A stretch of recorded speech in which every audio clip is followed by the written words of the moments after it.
Okay. My name is John McKay. I was a crew chief on an SR-71A model that NASA obtained from Lockheed Air Force that we used for the linear aerospike engine, research engine program, which was a rocket engine that was going to replace the X-33. And that was going to replace the shuttle at one time. And you got a maintenance guy up here, which is unusual. So just fire your questions if you want. These guys here will do all the fun stuff. Before we finish our introductions, I'm going to say welcome to what we consider to be the last and probably the rarest and probably the best of our history panels that we're offering, with the exception that they were all the best of the best. So here we are. But taking that into account, we have some distinguished company with us, including Alan Lockheed Jr. If you could only stand briefly, sir.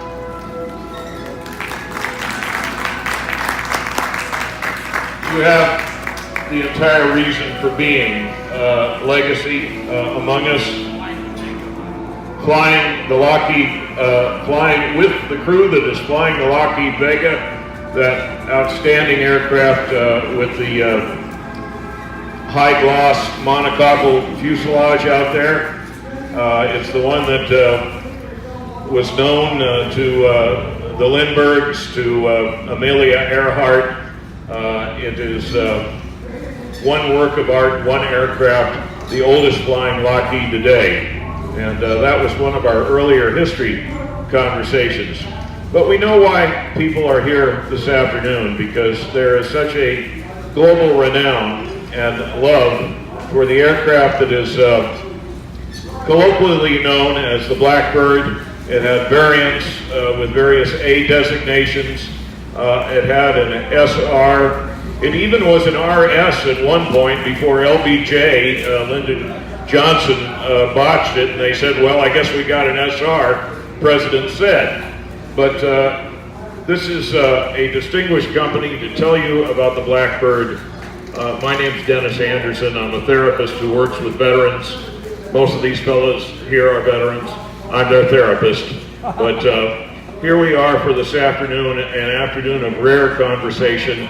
And after McKay, who has had the numerically minute distinction of being crew on the SR-71 maintenance team, and I hand it to Mr. Lawrence. And if you could, by the way, would you please stand, hold the microphone about this close so everybody can hear you, and belt it out.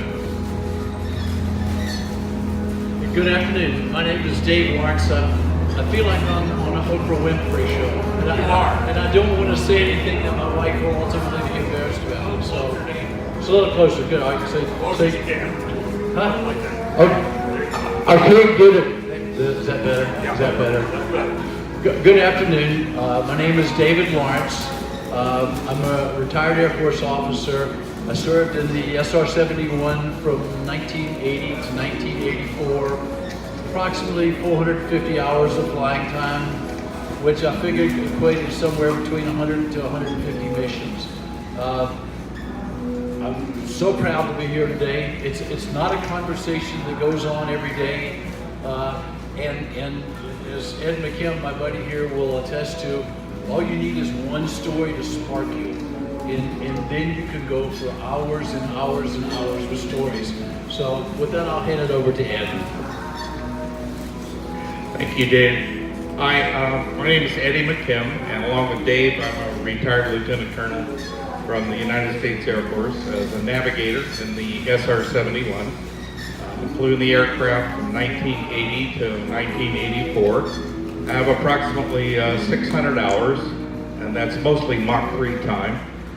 And it was a very fortunate assignment for me. I was a business major from a small college in southern Indiana and ended up getting to fly this airplane, which in my mind was maybe one of the most remarkable aircraft of all time. particularly when you deal with some of the physics that Kelly Johnson and his team had to deal with when they designed this airplane, and the primary one that they had to deal with, which drove them so hard and so many technical tasks, was the heat of the vehicle. And how do you deal with with the heat of dispersing it and keeping two crew members alive in the cockpit and somewhat comfortable? So we'll tell you a little bit about the aircraft. We're probably going to tell you a couple stories, and then we'll have some question and answers. So we're glad you're here, and we're always happy to talk about this airplane, which those of us who flew it, it was a lifetime achievement and something we'll certainly never forget. Good afternoon. My name is Dana Purifoy. I'm currently Director of Flight Operations for NASA's Armstrong Flight Research Center. But back in 1996, I was a research test pilot with NASA who had the rare privilege of single training flight in the SR-71B model. I was in line to be the next research test pilot for the next SR-71 program that came along after the laser, but unfortunately nobody could afford the airplane. The X-33 was going away, and so NASA was getting out of the high speed. But I did have the privilege of one very exciting rocket ride flight, and I also had the rare privilege of both flying the U-2 and the SR-71. So one of the few people that have time in both of those platforms. And I can really admire Kelly's design, the point design of both of those airplanes. They had a very unique and challenging mission, and his designs satisfied those requirements in an amazing way. I think one of the things, even though you had one flight, those like that rare date you never forget. 84,200 feet in Mach 3.24, and the airplane didn't want to slow down and it didn't want to come down. And so with that, we'll let you go. Thank you. I'm going to ask each of these gentlemen to answer a question or two, each to answer in their own way. And I would ask Mr. McKay if you could stand with the microphone and give a few of the characteristics of the aircraft from the unique position that you held. Well, that's a pretty broad request. We got a general audience. Okay. When I came onto the SR-71, I was actually a crew chief on the F-18 HARP, which was a thrust vectoring F-18 that we had. And I was asked to take myself and a couple of my crew guys over to Lockheed over to Palmdale to instrumentate 844, which is what we had over there for the Aerospike. And I had never touched an SR, either had my guys. So we were, we walked in there with eyes wide open and pretty thrilled to be part of this. It's a challenging airplane to work on. There's so many secrets to this aircraft that are not in the TOs.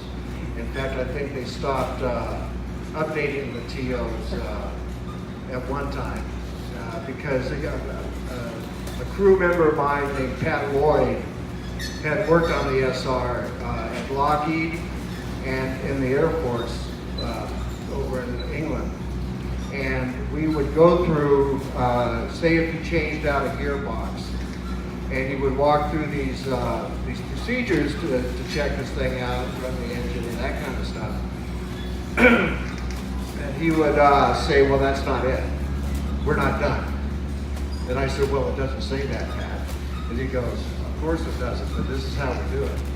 And so there were so many things in there that it was very challenging. But all of us on there at NASA, and I'm sure this was with Lockheed and the Air Force, is that you didn't come to work and work on this. It was an adventure. Every single day was an adventure. It was a thrill and it was just a thrill to be part of this. What Lockheed had come up with, and I had read a lot about it. So when I got on the airplane, I started going back to what Kelly Johnson was doing, I think back in 57, 58, where they were having problems with the U-2, you know, being slow. And I started reading all this stuff, and I don't have a degree, but it was just really, really interesting, and that kind of goes back to this part about what I was saying. It was an adventure and an honor to even be part of any of this program, and whatever it might have been. I mean, these guys were flying missions, real missions. We were flying experimental stuff, but it was a thrill and an adventure and an honor to be part of this, which it really was. Thank you, Mr. McKay. Mr. Lawrence, I'm going to ask you to please describe for an audience, they may be knowing, or they may be enthusiasts, or they may just be curious. Would you describe the mission of RSO, and what does it stand for, and what does the RSO do? I'll attempt to do that. The term stands for, the acronym stands for Reconnaissance Systems Officer. And unlike other aircraft where there were two people on board the aircraft, we had acronyms for those positions as well. But in this particular instance, it was a unique definition because most aircraft you're actually co-located, and you get a chance to say, you're not doing what you're supposed to be doing, or gosh, did you see that light? In the SR-71, imagine, if you will, you are surrounded by a pressure suit. You are sitting in a cave. You're kind of co-located with another guy. He's sitting in his pressure suit, in his cave. You don't see each other for hours. The only way you know that each other's there is if you're breathing and you're talking to each other. His perspective was the airplane, the engines, the thing that made the aircraft go. My perspective was the mission. What were we there for? Sometimes we were there to collect intelligence, and we'd have a battery of sensors, electronic sensors, optical sensors, radar sensors, etc. And for the most part, those were programmed, even back in the primitive days of those computers, they were programmed to come on and off, and my job was to make sure they did, or to be able to manually override them if they didn't. Another job was occasionally went to places where we were welcome. So there were other systems on board the aircraft that told us that they were interested in who we were and what we were doing. So, and then there was another battery of switches over here that said, I don't want them to see me, I don't want them to get me, I don't want them to hurt me. So I could apply some technology that we had on board the aircraft to be able to counter that. And I was also a walking, talking checklist reader. A lot of times when the aircraft acted up, it would be shaking you around pretty violently. And the pilot would be doing everything with his normal, natural means to be able to control the aircraft. And those are maneuvers I'd love to talk to you about. But at the same time, there was a wealth of information that he needed to be able to correct and address the situation. That was my job. We were creating a checklist, and we would go through step by step as to what needed to be done next. And a lot of times there were jobs that you didn't even know you had. Reminding the pilot that we needed to do this, or to tell him that we weren't where we thought we were, or the things weren't working the way that we thought they were. So a reconnaissance systems officer had a finite definition, but beyond that, it was anything that we needed to do to get the mission done. Thank you, Mr. Lawrence. Eddie McKim, if you would join me up here, please. And what I want to ask you about is something that I think everybody on the ground here who will never be airborne in that platform. What does takeoff feel like? What does being at Mach 3 plus feel like? And tell us a little bit about the gold suit. Okay. Well, it's interesting when people ask you about what it actually felt like to fly this aircraft. It really wasn't that aggressive, if you will, like you just saw this great demonstration of turning in 7 and maybe 8 Gs out here. by that wonderful aircraft that we just saw that demonstration of. There was a pretty good kick in your butt when you would take off and you would light the afterburners, and you would be under you'd be a little set back in your seat by the G's at takeoff. But as soon as the airplane started flying, it was really a rather smooth environment.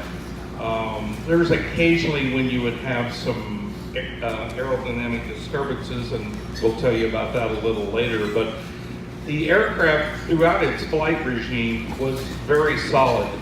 And the guys who did the engineering on how the airplane flew knew what they were looking for, because this aircraft was a reconnaissance airplane, okay?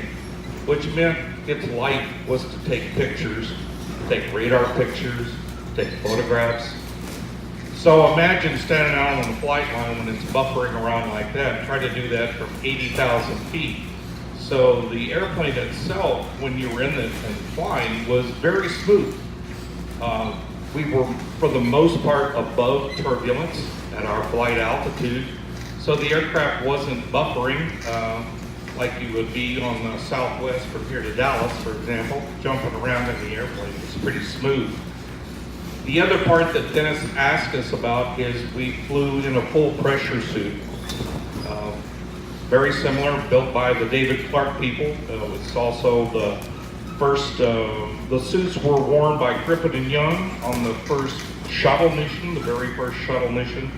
And the reason for that was the atmosphere that you were flying in, and it was a situation that it was low pressure, and your blood would actually boil at a certain, it didn't boil, but nitrogen came out of your blood at a certain altitude if you were to have a disconnect and you lost cabin pressure. So you needed that suit to protect you from the elements. The suit was also there to protect you in case of bailout, and it was also a primary deterrent if you had a fire in the aircraft or around the aircraft. It was a fire retardant suit with all of those wrapped into one suit. And it took a little bit getting used to, because you were in a full pressure suit with a helmet and a full faceplate. So it was a little bit like a fishbowl until you got used to it. So flying in the suit, and you two guys are still flying in a later model, but a similar environment in the U-2 today, it took a little bit of getting used to in the suit, but it was a very comfortable environment once you settled down. Some guys got a little claustrophobia at the beginning, but you soon accommodated to that because you could control your own temperature and the own pressure in the suit, which was a really good comfort factor. And the other thing was it was a very, very safe suit. The SR-71 had an ejection system that was built and designed by Lockheed. And as I mentioned, Crippen & Young wore the pressure suit when they made their first flight in the shuttle. They also had SR-71 ejection seats in the first shuttle mission. And NASA later on took a look at that, and they looked at the engineering, and they all come to realize there was only a very small window in the acceleration of the shuttle that the ejection seats would have been much value, and they made a decision and they actually removed it because the Q got so high on you so quickly in the shuttle that you weren't going to survive anyway if you had to eject. So That's a good start. Mr. Purefoy, I'm going to ask you, if you had that remarkable training flight, and also if you had experience with the U-2, would you first describe your sensate memories of that remarkable flight, and then would you do a brief compare-contrast with the flight characteristics of that other great Lockheed reconnaissance plane, the U-2? Sir. So I had an hour and 20 minutes of SR-71 time, and I had several very interesting experiences during that time. As was said, there takes about 15 to 20 hours of simulator time and then cockpit experience in order to even be able to get into the airplane and fly it. And since I was getting ready to check out in the airplane, I was put through the entire program. So the first memory is many hours spent in a simulator reacting to many different kinds of emergency lights and learning that, for instance, the airplane wouldn't fly single engine between 180 and 220 knots, which meant if you lost an engine on takeoff, you were going to stay in ground effect and eject. And I demonstrated that several times in the simulator by losing an engine right after takeoff and then flying at 10 feet in the simulator from Edwards past Roseman Dry Lake until I crashed into the mountains on the far side of the Tehachapi's. So it was real, and you couldn't accelerate, you couldn't climb. On the day of the flight, though, it was beautiful, and we climbed out. As we said, the acceleration on takeoff is good, and then the airplane is amazingly smooth to fly. Very responsive, very stable. The acceleration into supersonic is actually done in a pushover maneuver. So you climb to approximately 30,000 feet, and then accelerate downhill into the high 20s, go through the Mach, and then turn around and climb out at about Mach 1.4, and you accelerate uphill. So the airplane actually climbs and accelerates at the same time. The airplane that we had a left motor that was particularly sensitive, and all the time at Mach 2.6, it would unstart. And I'm sure we're going to hear more about an unstart. But essentially, that's where the shock wave is not captured anymore in the inlet of the motor. Generates a very large, very rapid drag rise. And if you recognize where the motors are on the airplane, when that left motor unstarts and the drag is very high, there's a huge yawing moment. The way the crew knows it is because your head just banged off the canopy. And quite literally, and I'm sure the gentleman behind me have experienced that many times, but we had a very violent one the day I flew. It blew out the afterburner on that engine, which is a little bit unusual, and banged both me and my instructor's head pretty violently off the side of the airplane. We relit the afterburner and climbed on up. And from there on, it was very smooth. And as the gentleman have said, this is a reconnaissance platform, so my memory of it is a lot like the U-2, in the sense that the airplane feels like it's on rails. Once it gets up and it gets on conditions, it just goes. And in the days that I flew it, we were pretty light. We took off, we flew up to Boise, turned around and flew back down, and descended and decelerated in the restricted airspace here for our pattern.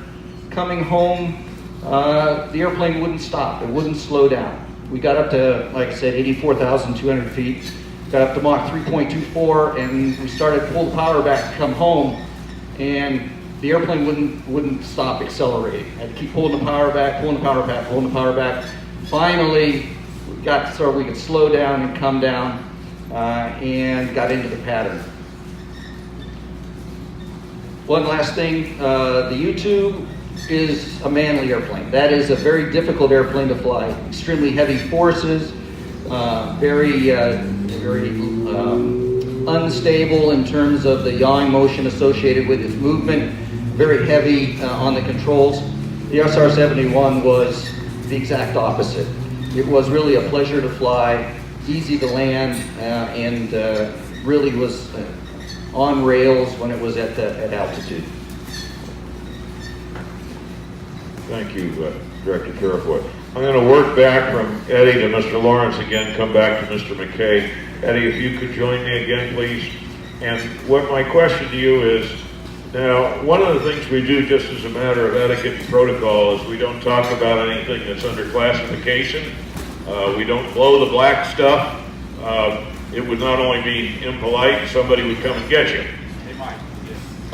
But that, having said that, if you would talk about your shift from what previous assignment you had to what kind of ways were you told to keep your own counsel? Well, one of the things that Dennis was mentioning, I already came from a background of having top secret clearance. I started out in B-52s, flew 100 missions in Vietnam, and then I transitioned to the FB-111, pardon me, at Plattsburgh Air Force Base. again, in the Strategic Air Command. That was a nuclear role in that aircraft, and then came to the SR-71, which was, again, a strategic aircraft, a Strategic Air Command aircraft, except from dropping bombs, we went to taking pictures in like post-strike nuclear reconnaissance. So the mission, it changed a lot for me as a navigator. So particularly one of the things you had to deal with immediately in flying with the SR-71 is navigating at 33 miles a minute. So that's kind of a daunting task, and we always used to say, particularly if you lost your navigation equipment or you had to manually try to figure out where you were, you've never really been lost till you've been lost at Mach 3. So it's a pretty daunting and humiliating experience. So while I have the microphone, I wanted to tell you, maybe you guys wanted to hear some maybe war stories, I don't know what we want to call them, some recollections. I wanted to pass along one to you that I thought was really important. And in losing the SR-71 as a national asset, this might ring true to you to what we always felt was the value of the aircraft. We were mission planning one day, and we had completed our mission planning, and we were going to fly from Beale down to Cuba. We circled the island, and we would take reconnaissance of the island of Cuba. And the wing commander came to the squadron. Well, this usually didn't happen, okay? Somebody was in trouble. Somebody done something. So you hear the tension on deck, and the wing commander comes in, and he asked us if we were through mission planning and what were we doing, blah, blah, blah. He said, all right, now you guys need to go over to the vault. The vault was where all the real secrets were kept. We were working at the squadron level. And we got over to the vault, and we met a couple guys in black suits who had credentials, you know, and he said, now tomorrow, we want you guys to be on time. We said, yes, sir, we're always on time at the target. And he said, I want you to be particularly on time tomorrow. We're thinking, okay, that's a little redundant. So, yes, sir, we hear you. So, we went to pre-flight the next morning, and we looked at the aircraft records, and we didn't have any sensors. No cameras, no radar. So we're talking to the crew chief. He said, what's going on, man? He said that was the load directive that came down from SAC headquarters on what we want you to do. So, okay, we saluted smartly, went to fly the mission. It turns out what was occurring when we went around the north side of the island, President Castro was having a change of command ceremony for one of his generals there in his Air Force. And just, you've seen the change of command. Just about the time they passed the flag to the incoming commander, we came over and gave him a giant sonic boom. So the theory was, okay, we're watching you. You can't see us, but we're watching you and just wanted to let you know we're here. So. And I think that is the definition of an exotic mission profile. Wow. Now I will ask Mr. Lawrence if you could join me up here for a moment. And what I would ask you is, do you have a recollection of either a most harrowing or a most exhilarating or both? And please search your memory and your sensor load for that a little bit. The nature of the beast is you have both. So we had plenty. Before I launch into that, I'd like to pick up one note that Ed just mentioned about is, for the longest time, we thought we crew members we were important, and that we were irreplaceable, and that the jets were even more so, more expensive, more irreplaceable. And as you get farther, and particularly after I left the SR-71 program and got involved with some other aspects of the world, I realized that what the SR-71 was,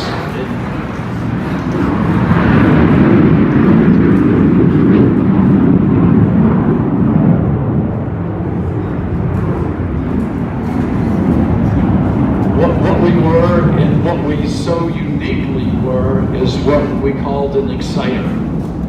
A lot of times we had sensors, a lot of time we went to exotic places, and we thought, golly day, oh, there's some clouds, we didn't get what we were there for. And we got back home and we felt bad. Only to find out later what we found was that the timing, the precise timing that Ed just referred to was actually the cue for a multitude of other assets.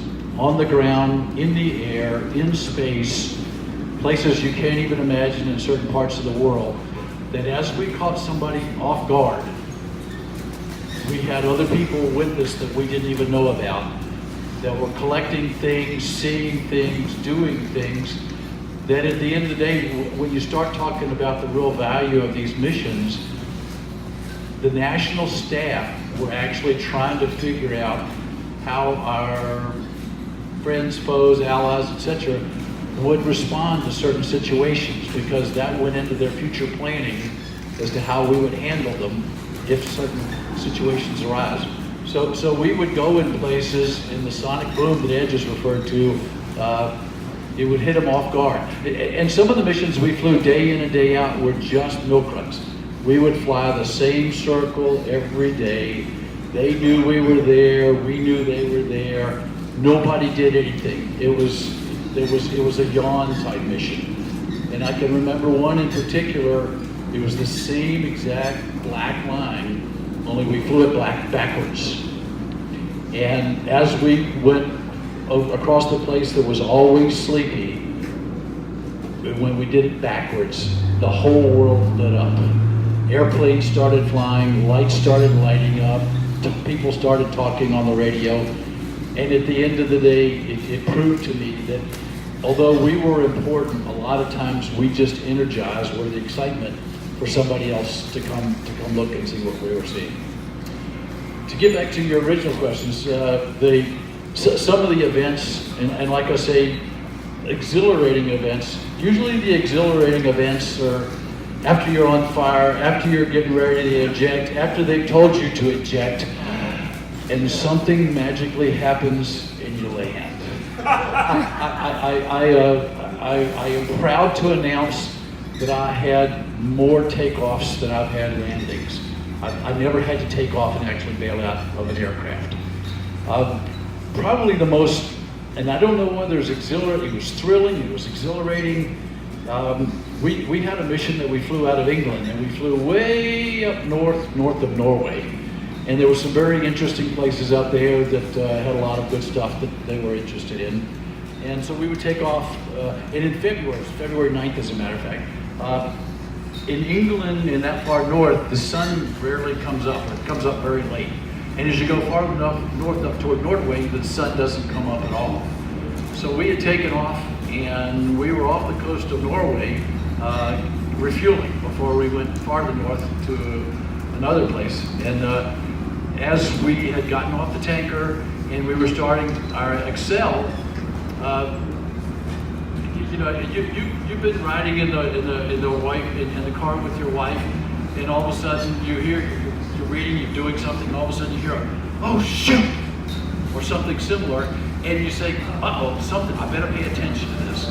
Well, here we were probably sailing through Mach 2, going through 70, 80,000 feet, and all of a sudden from my pilot I hear a, "Oh shoot," or something similar. And I said, "So what's going on?" He said, "We're on fire." And I said, "That can't be good. That can't be good." So we're up there, we're north of the Arctic Circle at this time. And we're sitting there we're reading our checklist, and as a good SAC boy, I'm doing all the covert calls to all of our covert people, and nobody's talking to me. And I'm getting ready to die, and it made me mad.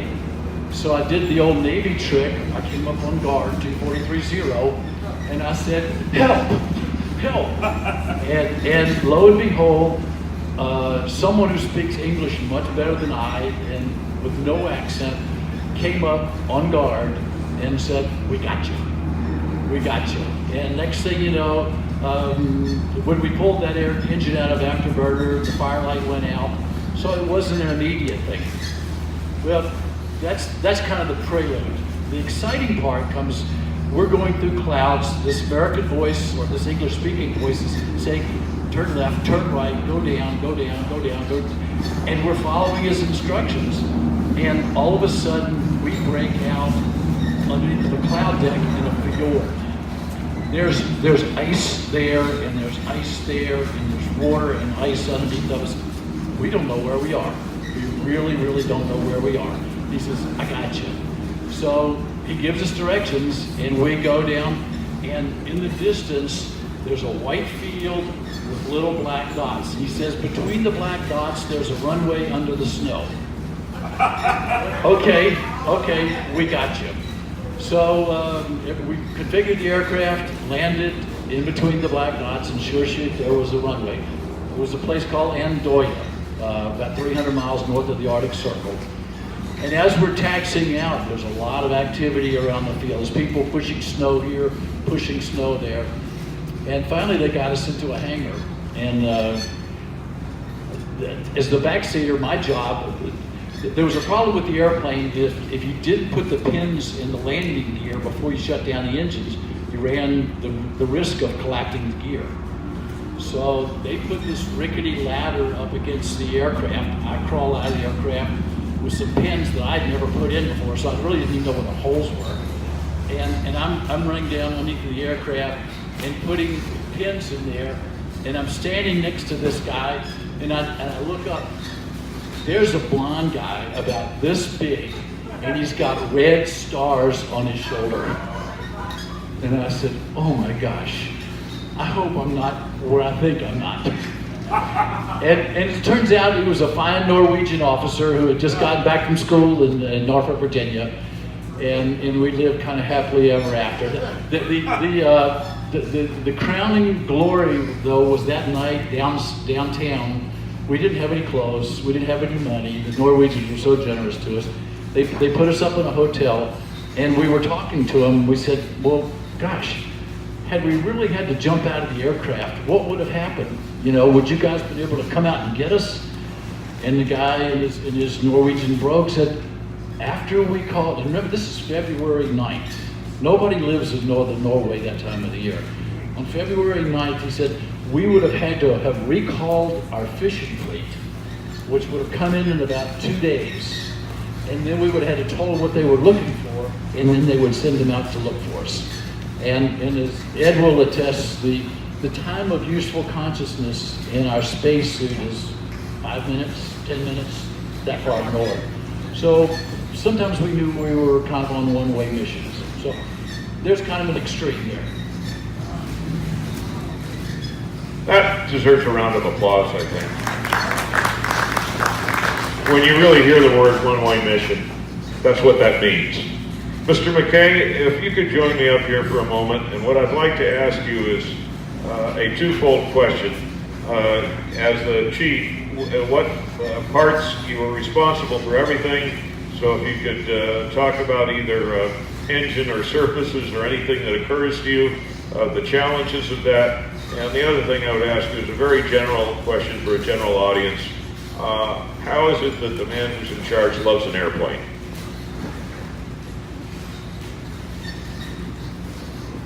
Oh, okay there? All right. Nice save. The first part of that question, with the SR-71, the J-58s were taken care of by Pratt & Whitney. And what we did is install them. And you guys can attest to this if you walk through the hangar and see the clamshell open. It's an amazing feat to change an engine on this. Like an F-104, T-38, the other type of aircraft that you have, you take off the tail and it's held on by 4 bolts.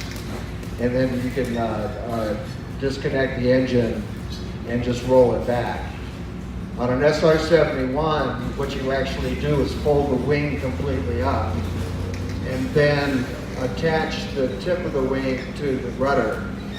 And then you have a bar that goes in between to keep that up.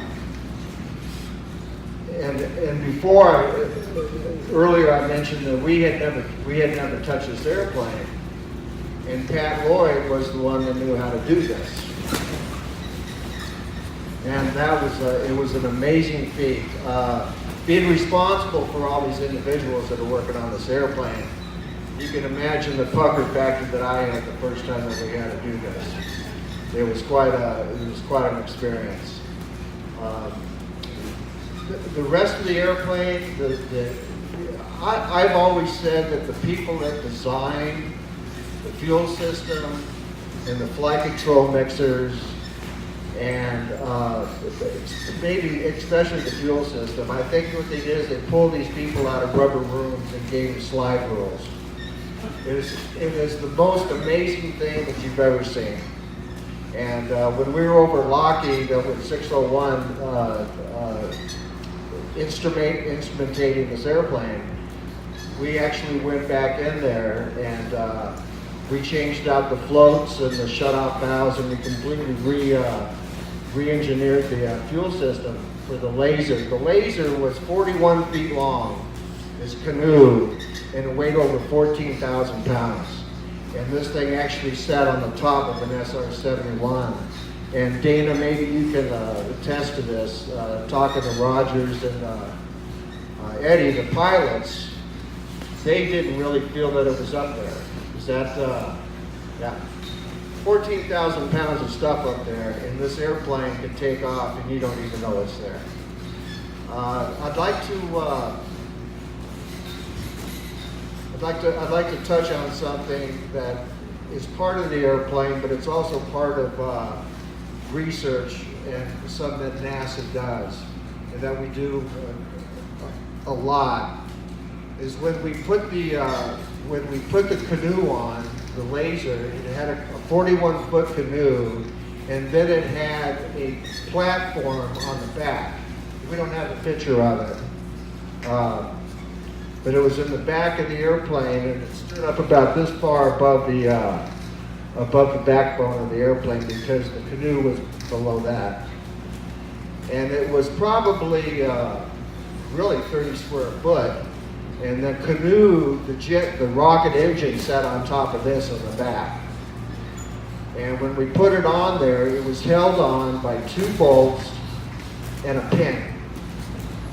And these bolts were probably 3/4 inch in diameter. And then on the right-hand side, you had a pin that you installed.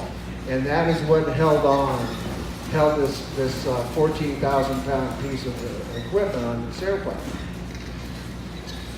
Well, as we went through the program, and as Dana mentioned that the powers to be decided that we were not going to fly this any longer, we took off the model, which had the rocket engine on it, the liquid oxygen tanks, and all the piping and all that stuff. And we had an idea how much that weighed. And then we went and we went ahead and flew some with just what I call the dance floor in the canoe.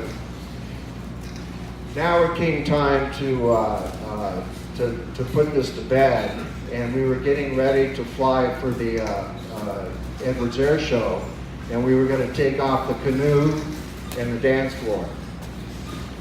Well, when we put this article on there, it had everything on it. Now we took a little less than a third off of it, but we don't know what the CG is on this.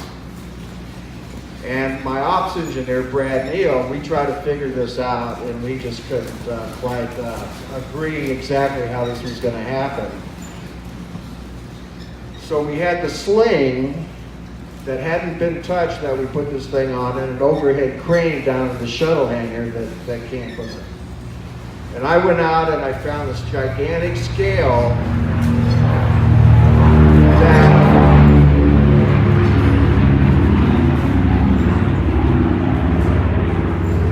it was probably 3 feet in diameter, and it could register 20,000 pounds.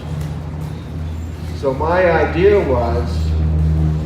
is to get as close as we could. We figured that this thing was going to weigh 200 pounds to take it off. Now, one thing I didn't mention is that if we were off a little bit in the nose, as soon as we pull those bolts out, and if it fell up like this, and it went forward, we were going to puncture the number 3 fuel tank, because the front of the canoe was, it was very sharp, it was very heavy, there was no way to control this. And this was probably, I've been in NASA for 42 years, and this is probably the biggest pucker factor I've ever had. And between a team of 5 guys, we figured out how to get that thing off and get it off safe. And we came within 2 inches of the number 3 fuel tank. And that was probably the biggest day of my life to make that happen. Yeah, it was great. And then we flew for the air show, and that was, that's always a fun thing to do. But the airplane itself, again, what these guys experienced, I'd have to say, working on it was just the same.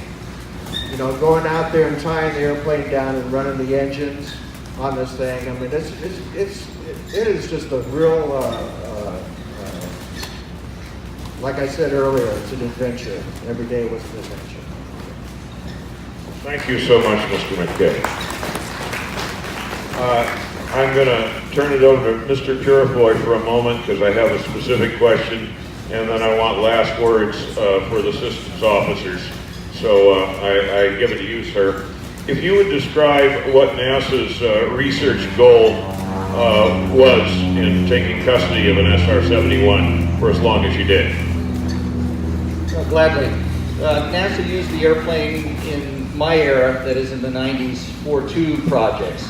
The first was the one that John just described, which was the linear aerospike rocket engine. It was the engine that was supposed to power the X-33 single stage to orbit. And this was a 1/4 scale demonstration that you could in fact flow fuel and oxygen into the engine cavity and light it off supersonically and sustain forward thrust. So it was risk mitigation technology development for the X-33. The second part that we use that, though, is actually still going on today, and that is characterization of the sonic boom itself, of the shock wave that comes off the airplane. And in fact, I have most of my experience chasing an SR-71 in the F-16XL #1, and we would fly the SR at various flight conditions, and then I would use the XL that had a nose boom with very sensitive pressure sensors in it, and I would probe through the shock wave on the airplane. And we would characterize the strength and shape of the shock at various flight conditions. Probably the most interesting part of that for me was I learned how to surf the SR-71. What I discovered was that the airplane had a lot more thrust than the XL did, so I couldn't stay with it as we climbed up to the test altitude of 45,000 feet.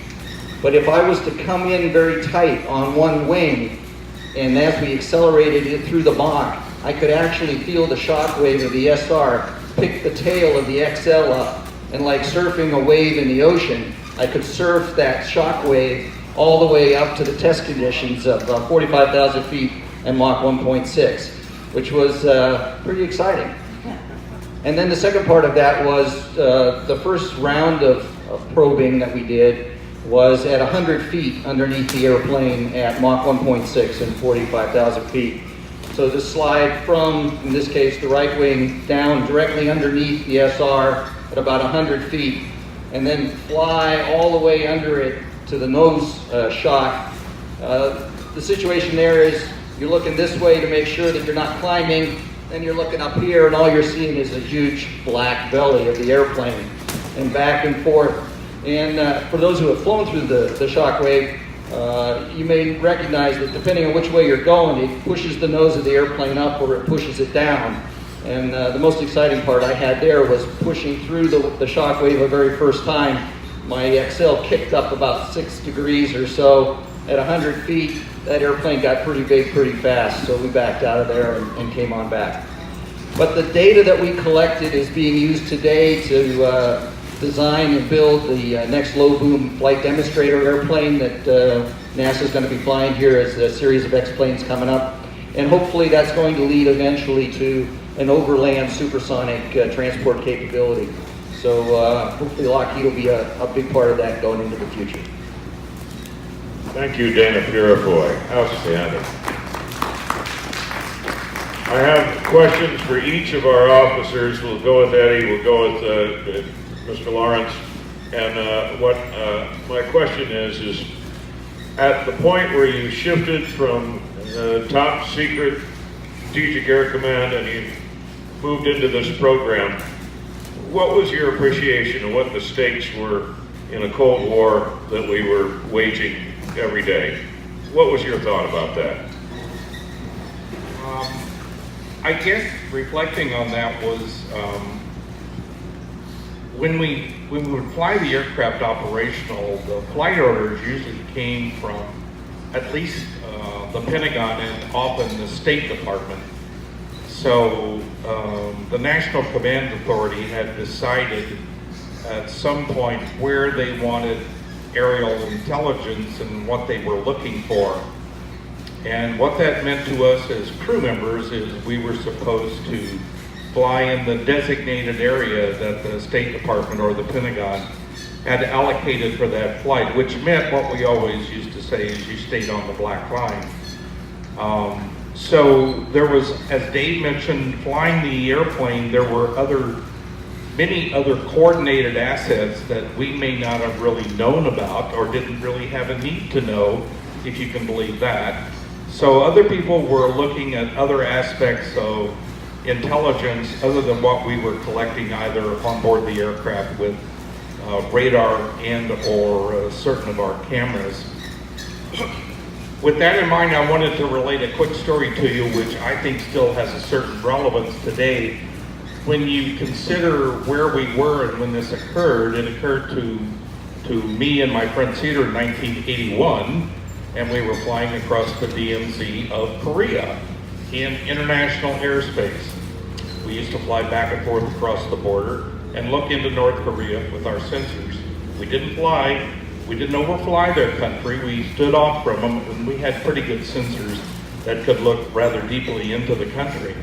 And on our fourth pass that day, they always liked to play with us and turn on certain aspects of their surface-to-air missile radars. They could turn on a certain part of the guidance and it would show up in the aircraft on what they were doing. The last time we made the final pass across the DMZ, we saw a rather unusual indication, and they shot a missile at us. Turns out they shot 3 missiles at us. We only saw the third one from the cockpit as it went off at our 3 o'clock position. First missile failed off the rails and the second missile didn't stage. But the third missile got up to our altitude. And for about 10 seconds there, it was very interesting when I remember my front seater saying, "Hey Ed, look out your window, I've got one." And I remember saying, "You've got one what?" So I looked out the right window and there was about the ugliest puff of gray smoke I swear I've ever seen in my life. And it turned out what had happened was that here once again we're dealing still with some of that regime in North Korea that for many of us folks here in this country, they don't do rational things. They do irrational things. And I think one of the things that still makes them so dangerous in the international community is we're not quite sure what they're always going to do. So that was a story from 1981 that, I mean, we're still messing with the same family that's head of the regime in North Korea. And here we are this many years later, still trying to figure out what's going on.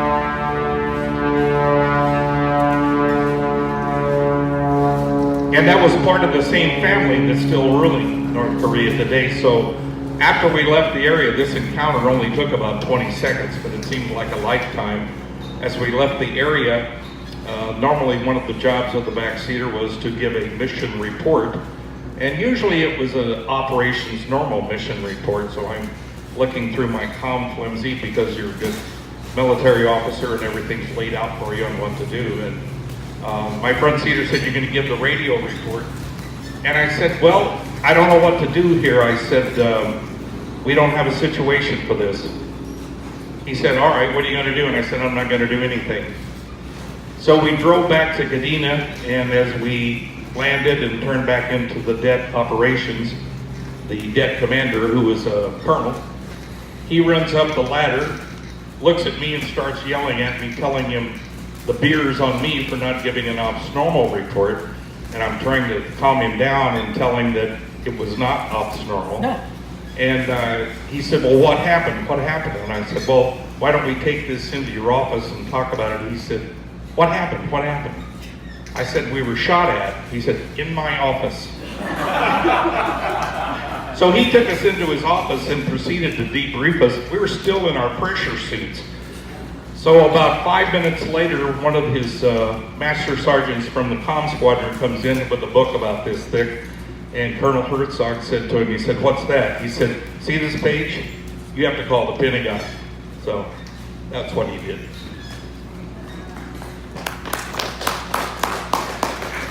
And it's just kind of shivery that this is all the non-classified gray-white stuff, you know what I'm saying? Mr. Lawrence, to close out, if I could ask you for a few of your thoughts of what was the gravity of your mission and purpose, and how did you consider it? How do you think about it looking back now? I've been sitting there thinking about that, hoping you would ask me the same question. It changed over time. When I was a young major, first starting to fly the aircraft, and in previous roles, the concept of intelligence, the concept of security was more of a personal threat. If I violated that, they were going to put me in prison. So I was going, absolutely didn't want to get anywhere close to that. As time went by and I became more mature and I became more involved in those type of missions, I saw that the gravity actually, the individual was really not relevant. What you started to see introspectively was if you were to divulge something that was to the wrong people, you could put people's lives in jeopardy, you could put property in jeopardy, and probably on a much grander scale, and we've seen examples of this, you could put national objectives in jeopardy. Those are big things to comprehend as a major. And only later, looking at some of the things that we did, the truth of the matter is, taking pictures, flying fast, making booms, etc., they were all elements of a national endeavor. There was a national command authority that says, I need to boom somebody today and show them that we're still in charge and they're not. I need to find out what that guy's going to do, because if he goes bad, I've got to attack him. And I don't want to lose people. I've got to know what type of things I can expect from him in response. So we started, and it got to be a heavy burden later on.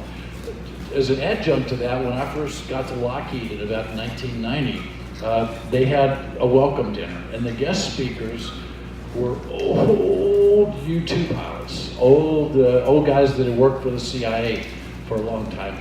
And they were about my age now. And they sat up on stage, and for 2 hours, they told every secret they ever knew. Every country they ever flew over, everybody they ever took a leak on from 80,000 feet. I mean, stories that went on and on. And sitting in the audience, you would watch the security people squirm, because they knew that they were not telling what they were supposed to do. So that's my response to that. Just as a quick note as I leave, the gravity of what we did is still sinking in years and years and years later. The aircraft's gone. It's been replaced by other capabilities. But when you look at what our nation tries to achieve to give us the benefits that we enjoy on a day-to-day basis, it takes sacrifice. And if that meant I got shot, I've had wing commanders say, you're expendable. This is an important mission. If you get shot down, if you crash, we will generate another aircraft and go do the same thing after it's all over with. You start to get the feel that there's a much bigger thing out here than the individual, the technology, et cetera, et cetera. And at the end of the day, you know, as an old guy, I was so proud to have been part of it, and I just wish the guys and gals today all the luck doing similar missions.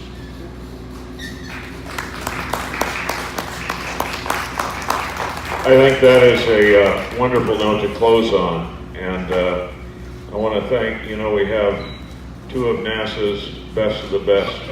We have two people who are in the program so numerically small. Buzz? I'd like to ask the panel and you know, this is such a clear, Gentlemen, first it's an honor to be here and hear you guys speak about our national treasure and what you've done. Thank you for your service. In that same realm, I think that we all agree that this mission is still viable and of national importance. People need booming. And I wondered, my question is, with today's technologies, taking that airframe and that technology into a higher level using the same airframe, what is your opinion about fly-by-wire and the ability to reconfigure this aircraft with the higher technology that we have today, which would make it higher, faster, farther? Or is that possible, and what's your opinion? I think the generalist question would be, with the Blackbird, do we need another Blackbird?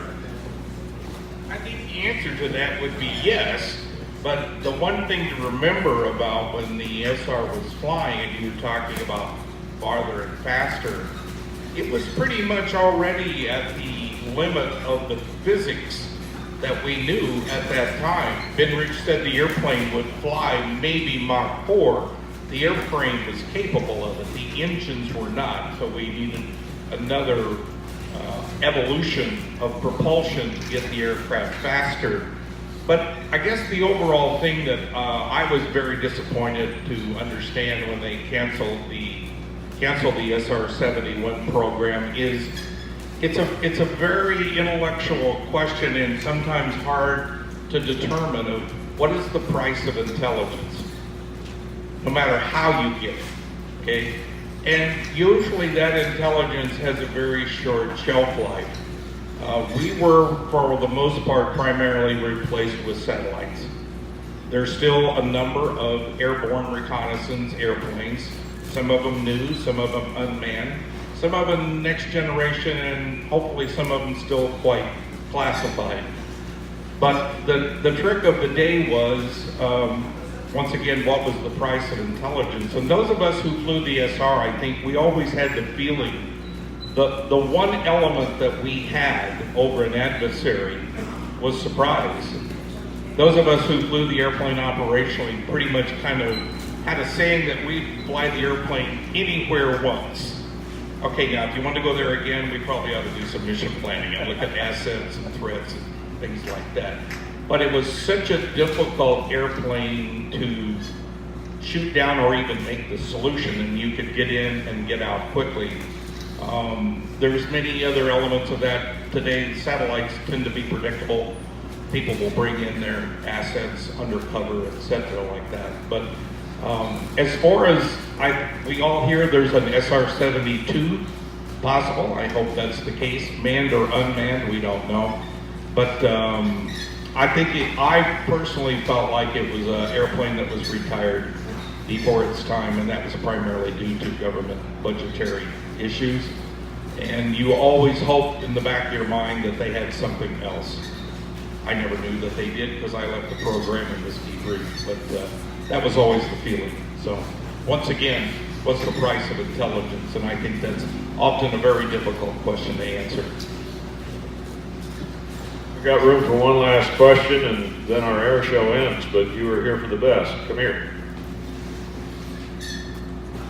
Thank you, what an honor. I was interested in the crew. When each crew enters the program, they spend a lot of time at high altitude for many hours. And usually you receive a lot of radiation, cosmic radiation over there. So my question is, the crew usually have a dosimeters or have a kind of measurement of the radiation they receive and that impact their career after the program? Or there was no concern about the radiation risk when you flew over there? I'm sorry, I didn't understand the question. Did you say radiation? Radiation. Cosmic radiation. Did you have any concerns or any response from cosmic radiation? Or We don't know. I think is the answer. we don't know. I think the evidence speaks to itself. Our community, we have lost the normal attrition for the past 30 years. I don't think we spiked in any cancers from radiation. But you will wear dosimeter? No. Again, we were primitive and we were expendable. This was not a time in that Pacific deal. Never, but not anymore. And what we have here is primitive, expendable, and very essential. That's Dave's word, it's not mine. I want to thank the best of NASA. I want to thank the best of our nation's service. I want to thank you. Thank you, gentlemen.